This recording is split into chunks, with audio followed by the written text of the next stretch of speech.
यार ये बात आपने भी सोची होगी कि कुछ लोगों के पास एक ऐसी पावरफुल ट्रिक होती है ना कि जब भी वो किसी रूम में लोगों के ग्रुप में या किसी भी मीटिंग में एंट्री करते हैं ना तो लोगों की नजर सिर्फ और सिर्फ उन पे ही होती है। मतलब उन्हें लोगों को अट्रैक्ट करने के लिए सिर्फ कुछ ही सेकंड लगते हैं, पर ना उन्होंने कुछ बोला और ना ही किसी से बात की। तो ऐसा क्यों हुआ? तो भाई जिस चीज को उन्होंने मास्टर किया है ना वो है उनका बॉडी लैंग्वेज। और भाई जिस बंदे ने बॉडी लैंग्वेज का गेम समझ लिया ना तो वो लोगों को अपनी रिस्पेक्ट कराने के लिए मजबूर कर देगा। और भाई बॉडी लैंग्वेज पर 50 से ज्यादा पॉडकास्ट, 100 से ज्यादा वीडियोस और खुद के एक्सपीरियंस से मैंने वो 5 ऐसे स्टेप्स निकाले हैं जिनको अगर किसी भी बंदे ने सिर्फ एक बार भी फॉलो कर दिया ना तो मैं गारंटी देता हूँ कि वो बंदा आने वाले समय में यहाँ से यहाँ पहुँचने वाला है। क्योंकि ये वीडियो बॉडी लैंग्वेज पर एक कंप्लीट गाइड होने वाली है। और अगर तुम इस वीडियो को लास्ट तक देखते हो तो मैं एंड में तुम्हें वो 3 ऐसी मिस्टेक्स बताऊंगा जिनको आज के टाइम पर हर दूसरा इंसान कर रहा है, पर वो मिस्टेक्स तुम्हें बिल्कुल भी नहीं करनी। तो अब आते हैं अपने फर्स्ट स्टेप पर।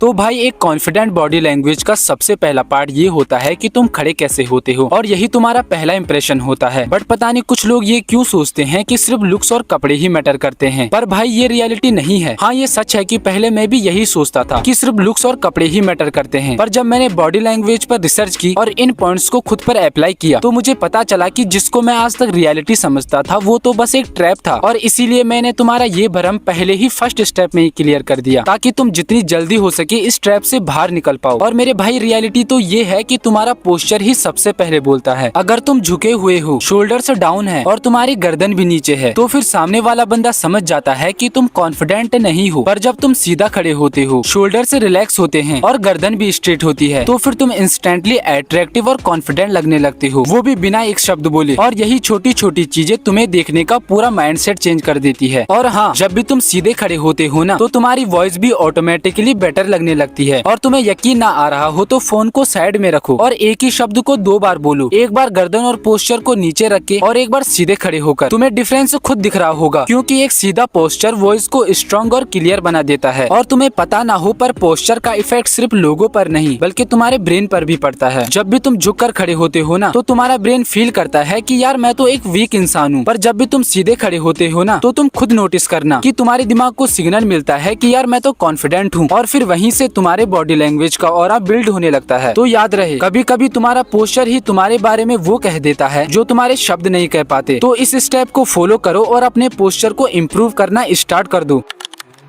तो अब पोस्चर के बाद जो चीज सबसे ज्यादा इम्पोर्टेंट मानी जाती है ना वो है आई कांटेक्ट। और यार अगर एक कॉन्फिडेंट बॉडी लैंग्वेज में पोस्चर कमान है तो आई कांटेक्ट उसका एरो माना जाता है। और भाई आई कांटेक्ट कोई छोटी चीज नहीं है, क्योंकि आई कांटेक्ट ही वो चीज है जिसे अच्छे खासे बंदे भी मास्टर नहीं कर पाते। और जो भी बंदा इस आई कांटेक्ट को मास्टर कर लेता है ना तो भाई उसका कॉन्फिडेंस यहाँ से यहाँ पहुँच जाता है। और तुमने खुद नोटिस किया होगा कि जो भी बंदा आंखों में आंखें डालकर बात करता है ना तो उसकी बात ऑटोमेटिकली ज्यादा पावरफुल लगने लगती है, चाहे वो कोई सिंपली बात क्यों ना बोल रहा हो। और आई कांटेक्ट की पावर मुझे थॉमस शेल्बी को डिकोड करके पता चली और मैंने इस चीज को खुद भी एक्सपीरियंस किया है। तो हुआ कुछ ऐसा कि मैं एक दिन कॉलेज गया था और सर ने हम सब लड़कों को एक टॉपिक समझाया और एक एक करके लड़कों को खड़ा करके बोला कि जो भी मैंने अभी पढ़ाया है उसे एक्सप्लेन करो। और भाई लिटरली क्लास में सभी लड़कों के हाथ पांव कांपने लगे, क्योंकि क्लास में उन बच्चों का और मेरा पहला ही दिन था। और सर ने सब बच्चों को एक एक करके खड़ा किया और सबकी बेइज्जती करने लगे। और भाई फिर अचानक से सर ने मुझे खड़ा किया और बोला कि इस टॉपिक को एक्सप्लेन करो। और भाई अगर मैं उस सिचुएशन में और लड़कों की तरह चुप रहकर अपनी आंखों को नीचे कर लेता तो कहीं ना कहीं सर मुझे और भयंकर तरीके से रोस्ट करते। लेकिन वहीं पर मैंने एक स्मार्ट मूव लिया। मैं आराम से उठा और सीधा सर की आंखों में आंखें डालकर कॉन्फिडेंटली बोला कि सर जो भी टॉपिक आपने अभी पढ़ाया है उसमें मुझे पर्सनली ज्यादा इंटरेस्ट नहीं है और इसीलिए मैंने ज्यादा ध्यान भी नहीं दिया, लेकिन अगर आप मुझे इसी टॉपिक को दोबारा समझाते हो तो मैं समझने की पूरी कोशिश करूंगा। और भाई जैसे ही मैंने ये बात बोली ना वो भी आंखों में आंखें डालकर, तो लिटरली सर का बॉडी लैंग्वेज क्लोज हो गया और सर ने मुझे कहा कि बेटा नीचे बैठ जाओ। और भाई इसमें गलती ना ही सर की थी और ना ही मेरी, ना ही सर ने मुझे कुछ गलत बोला और ना ही मैंने सर को, क्योंकि मैंने जो भी बोला वो कॉन्फिडेंटली और आई कांटेक्ट के साथ बोला, जिससे सर को भी बुरा नहीं लगा और मेरी बेइज्जती भी नहीं हुई। और भाई उस टाइम पर मुझे रियलाइज हुआ कि यार आई कांटेक्ट सच में एक इम्पोर्टेंट और पावरफुल चीज है। और फिर मैंने धीरे धीरे समय के साथ साथ अपने आई कांटेक्ट की पावर को और ज्यादा बढ़ा दिया। तो भाई अगर आप एक मोस्ट कॉन्फिडेंट और मोस्ट पावरफुल बॉडी लैंग्वेज चाहते हो ना तो जितना जल्दी हो सके आई कांटेक्ट को मास्टर करना शुरू कर दो। और अगर तुम्हें आई कांटेक्ट करने में बहुत ज्यादा प्रॉब्लम आती है तो तुम मेरी ये वाली वीडियो देख सकते हो, क्योंकि ये वीडियो आई कांटेक्ट पर कंप्लीट गाइड है और मैं तुम्हारे लिए इस वीडियो की लिंक डिस्क्रिप्शन में भी डाल दूंगा। अब तुमने ये चीज तो पक्का नोटिस की होगी कि जब भी कोई पॉलिटिशियन, लीडर या फिर एक्टर जब भी कुछ बोलते हैं ना तो अपने हाथों का यूज करते हैं, जिससे उनकी बात ज्यादा जल्दी समझ में आती है और वो कॉन्फिडेंट भी दिखते हैं। पर वहीं कुछ लोग ऐसे भी होते हैं कि जब भी वो कुछ बोलते हैं ना तो वो अपने हाथों को चिपका देते हैं और एक क्लोज बॉडी लैंग्वेज बना देते हैं, जिससे उनकी पूरी बॉडी डल लगने लगती है। पर तुम्हें ये चीज बिल्कुल भी नहीं करनी, क्योंकि तुम्हारे हाथ ही तुम्हारी एनर्जी को दिखाते हैं और जितना नेचुरल तुम्हारे हाथों का मूवमेंट होगा उतना ही ज्यादा तुम रियल दिखते हो। लेकिन हाँ, इसका मतलब ये नहीं है कि तुम हर सेकंड हाथ हिलाओ। नहीं भाई, तुम्हें ये चीज नहीं करनी, क्योंकि इससे फिर तुम्हारे हाथों का मूवमेंट ओवर लगने लगता है, जिससे सामने वाला बंदा डिस्ट्रैक्ट हो जाता है। तुम्हें बस बैलेंस करना सीखना होगा। जब भी तुम कुछ बोलते हो ना तो अपने हाथों को अपने चेस्ट के पास रखो और जब भी किसी पॉइंट पर जोर देना हो तो अपने गेस्चर का यूज करो। जैसे अगर तुम किसी को बोलते हो कि भाई जो अब मैं तुम्हें बताने वाला हूँ वो बहुत ज्यादा इंपॉर्टेंट है, तो इस सिचुएशन में तुम्हें अपने हाथों के साथ साथ अपने गेस्चर का यूज भी करना होगा और इससे ही तुम्हारा मैसेज ज्यादा पावरफुल लगता है। तो चलो मैं तुम्हें एक सिंपल प्रैक्टिकल स्टेप बताता हूँ। तुम बस मिरर के सामने खड़े हो जाओ और 2 मिनट के लिए खुद से बात करो और अपने हाथों को ऑब्जर्व करो कि तुम्हारे हाथों का मूवमेंट क्या है। अगर हाथ डल लग रहे हैं तो उन्हें थोड़ा ओपन रखो, अगर वो ओवर लग रहे हैं तो थोड़ा उन्हें काल्म डाउन करो। और मेरी ये बात हमेशा याद रखना, तुम्हारे हाथ ही तुम्हारे वर्ड्स को जिंदा करते हैं और जिन बातों को तुम कह नहीं पाते ना वो तुम्हारा गेस्चर कह देता है। तो अब तुमने ये स्टेप तो मास्टर कर लिया, तो अब आते हैं अपने चौथे स्टेप पर।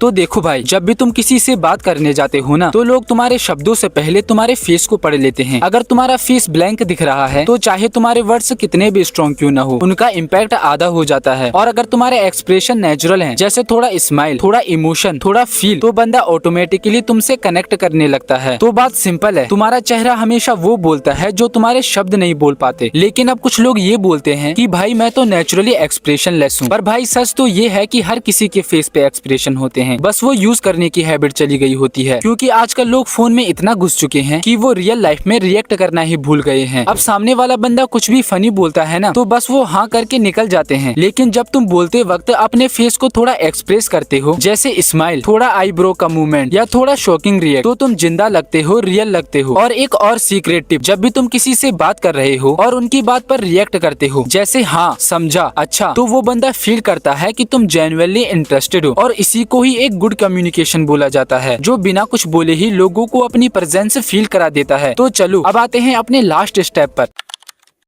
अब जब भी तुम कॉन्फिडेंट दिखने की कोशिश करते हो ना तो तुम और ज्यादा ऑकवर्ड लगने लगते हो, जिससे तुम्हारी बॉडी अकड़ जाती है और फिर तुम्हारी बॉडी के एक्सप्रेशन भी फेक लगने लगते हैं। और फिर तुम अपने हर एक मूव पे ये सोचने लगते हो कि यार लोग क्या सोच रहे होंगे। पर याद रखना, कभी भी असली कॉन्फिडेंट दिखाया नहीं जाता, वो तो तब आता है जब तुम जेन्युइनली अपने आप में कंफर्टेबल होते हो और जब तुम अपनी बॉडी को फोर्स नहीं करते और जिससे तुम्हारे जेस्चर भी नेचुरली फ्लो करते हैं। रिलैक्स बॉडी का मतलब होता है कि तुम अपने स्पेस में कंफर्टेबल हो, तुम हर मूवमेंट पे प्रेजेंट होते हो और तुम्हारा अपने ऊपर कंट्रोल भी रहता है। और फिर वही काल्म एनर्जी तुम्हारे बॉडी से निकलती है जो लोगों को सबसे ज्यादा अट्रैक्ट करती है। चाहे तुम क्राउड के बीच हो या किसी कैमरे के सामने, जो बंदा रिलैक्स होता है ना वो हमेशा पावरफुल लगता है। उसके अंदर एक साइलेंस होता है, पर वो साइलेंस वीक नहीं होता, वो तो कॉन्फिडेंट का साइन होता है। लोग तुम्हें तब फील करते हैं जब तुम खुद शांत फील कर रहे होते हो, ना कोई ओवर एक्टिंग और ना ही कोई फेक स्माइल, सिर्फ एक रियल प्रेजेंस जिसमें तुम अपने आप को एक्सेप्ट कर रहे होते हो। और जब तुम अपने आप को एक्सेप्ट कर लेते हो ना तब तुम्हें किसी को प्रूव करने की नीड नहीं रहती। फिर तुम्हारे जेस्चर ही नेचुरल लगते हैं, वॉइस स्टेबल होती है और आंखों में भी एक पीस दिखाई देता है। और यही रियल बॉडी लैंग्वेज होता है जो अंदर के कॉन्फिडेंस से निकलता है, ना कि कोई दिखावा करने से। तो अगले टाइम जब भी तुम कहीं जाओ तो याद रखना, रिलैक्स रहो, तुम अपने आप में ही ऑलरेडी इनफ हो। और जो बंदा अपने आप में ही शांति में होता है ना उसे दुनिया कभी भी इग्नोर नहीं कर सकती। तो यही थे वो 5 स्टेप्स जिन्हें तुम्हें फॉलो करना है। तो अब बात करते हैं उन मिस्टेक्स की जिनको हर कोई करता है पर तुम्हें वो बिल्कुल भी नहीं करनी।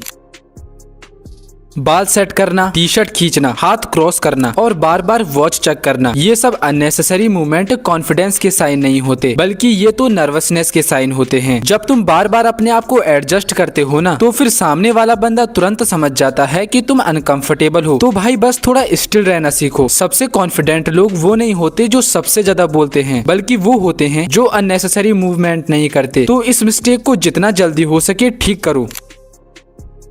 अब अगर तुम कुछ ना भी बोलो फिर भी तुम्हारी बॉडी की एनर्जी बोलती है। भले तुम परफेक्टली खड़े हो, भले तुम्हारा आई कांटेक्ट भी सही है, लेकिन अगर बॉडी डल है, शोल्डर्स डाउन है और फेस भी थोड़ा थका हुआ है तो तुम बोरिंग लगने लगते हो। तो भाई थोड़ा अलाइव रहो, चलते टाइम शोल्डर्स को ऊपर रखो और अपनी चेस्ट को भी ओपन रखो। और हाँ, एनर्जी का मतलब लाउड रहना नहीं होता, तो बस प्रेजेंट रहो। और जो बंदा अपने आप में ही जिंदा लगता है ना, उससे ही लोग सबसे ज्यादा अट्रैक्ट होते हैं। अब कुछ लोग इतना सचेत हो जाते हैं कि उनकी बॉडी ही मूव नहीं करती, वो बस एक ही पोज में खड़े रहते हैं, जिससे उनको देखकर ये फील होता है कि जैसे कोई मूर्ति खड़ी हो रखी होगी। तो भाई बस थोड़ा रिलैक्स रहो, हाथों को नॉर्मल मूव होने दो और अपने एक्सप्रेशन भी नेचुरल रहने दो। तुम जितना ज्यादा परफेक्ट बनने की कोशिश करोगे ना, तुम उतना ही ज्यादा फेक लगोगे। और भाई कॉन्फिडेंस तभी दिखता है जब तुम नेचुरली फ्लो में रहते हो। तो बस यही थे वो कुछ मिस्टेक्स जो तुम्हें अवॉइड करनी है। और अगर तुमने वीडियो यहाँ तक देखी तो इसका मतलब है कि तुम सच में इम्प्रूव करना चाहते हो।